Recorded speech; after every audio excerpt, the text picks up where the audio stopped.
Hello folks, Sid Miramontes here with Miramontes Capital and trust planning attorney Mona Parsa. You know folks, many of you lately, as we've met with quite a few folks, have been more and more concerned about long-term care and life insurance and trust planning, estate planning. And so I wanted to cover my portion of that program, then we'll ask Mona about the trust planning piece. But when and why do you buy life insurance, and when does the long-term care planning be built into your program?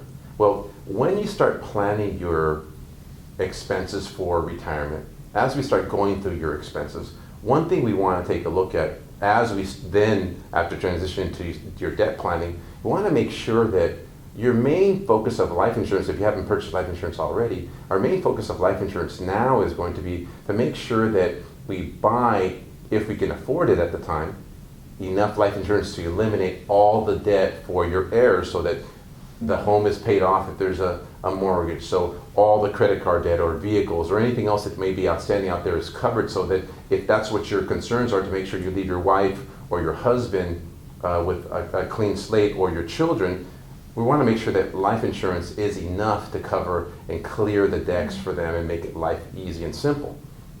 When we start planning long-term care, we want to also build that into our expenses, because long-term care either can have an expense where there's a cost on a month-to-month basis. There's also a way that we can pay a lump sum of money for long-term care, where we don't have to pay a monthly income, and we can still take the capital back if we decide not to use long-term care in the future. Or there even is now a hybrid where you can buy life insurance and there's a long-term care piece built into it. So depending on what your needs are and what we can afford in your plan, we'll basically build a custom program to make sure it covers all of those pieces if that's a concern for you.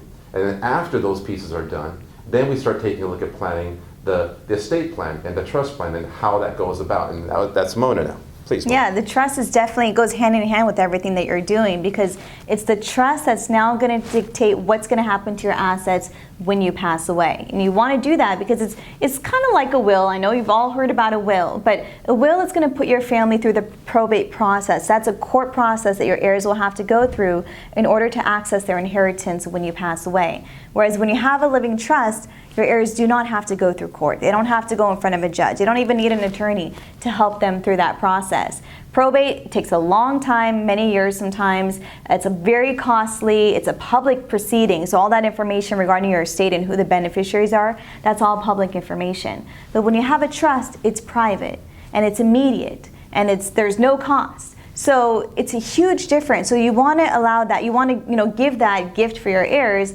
to avoid probate, and that's what it's going to do. And you have to also remember, the trust doesn't just protect your assets, it's protecting your well-being as well, with an advance directive in there, which is a huge gift for your family right there in and of itself. So these are important documents already, definitely to have.